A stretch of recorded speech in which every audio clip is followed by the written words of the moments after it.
Mendoan, menyatu dalam doa dan renungan dari Katedral Kristus Raja Purwokerto, Senin 17 Januari 2022 bersama saya Romo Yaindra Pamungkas.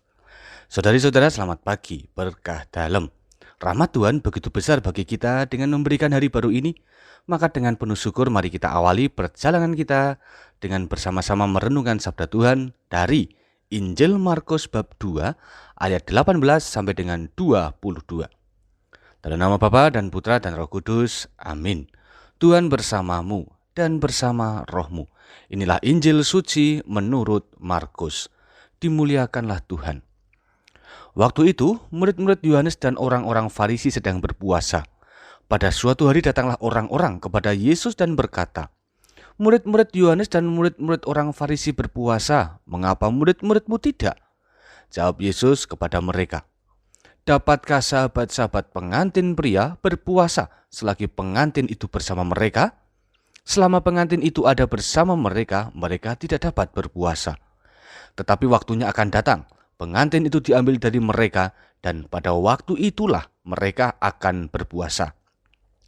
Tidak seorang pun menambalkan secari kain yang belum susut pada baju yang sudah tua. Karena jika demikian, kain penambal itu akan mencabiknya, yang baru mencabik yang tua, sehingga makin besarlah koyaknya. Demikian juga tak seorang pun mengisikan anggur baru ke dalam kantong kulit yang sudah tua.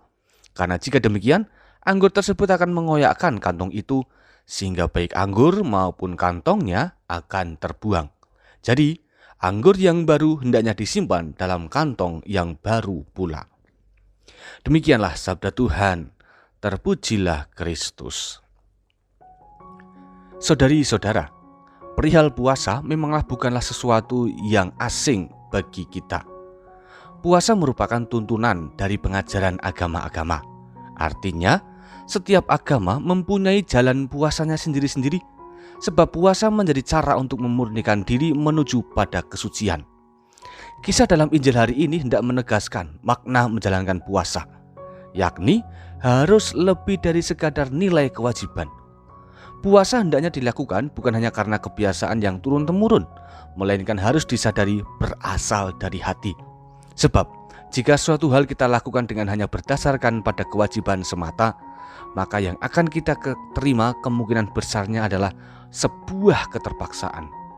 Namun, jika ada intensi khusus yang kita bawa dalam sebuah kewajiban itu, maka akan ada buah dan rahmat yang kita dapatkan. Keinginan untuk membuat transformasi atau perubahan diri menuju lebih baik melalui berpuasa, itulah yang seharusnya kita lakukan dan kita renungkan. Saudari-saudara, kiranya Injil hari ini mengajak kita untuk memurnikan motivasi dalam pelaksanaan kehidupan beragama kita. Artinya, kita perlu menimbang dan mengukur seberapa mampu hati kita untuk memetik rahmat selama ini, tatkala kita rajin menjalankan kegiatan keagamaan.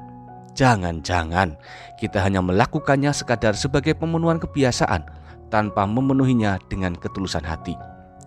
Tekanannya bukan pada tataran fisik atau lahiriah semata, melainkan tentang pemaknaan yang mendalam.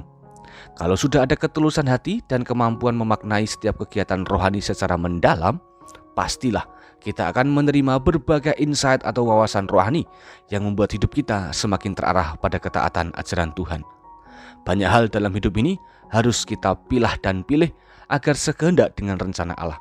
Maka marilah kita renungkan perjalanan keagamaan kita selama ini, sehingga kita semakin yakin atas apa yang kita imani dan semakin mantap dalam menemukan Allah di setiap langkah yang kita lalui. Tuhan memberkati. Kita berdoa. Allah Bapa Maha Kasih, berkatilah kami dalam melaksanakan perintah-Mu. Semoga kami Kau karuniai rahmat ketulusan hati, agar mampu menjadi murid-Mu yang setia dan taat, serta mau mengarahkan diri kepadamu. Bimbinglah pula langkah kami, sebab hanya melalui Engkaulah kami akan menerima rahmat kekudusan. Demi Kristus, Tuhan kami. Amin. Tuhan bersamamu dan bersama rohmu.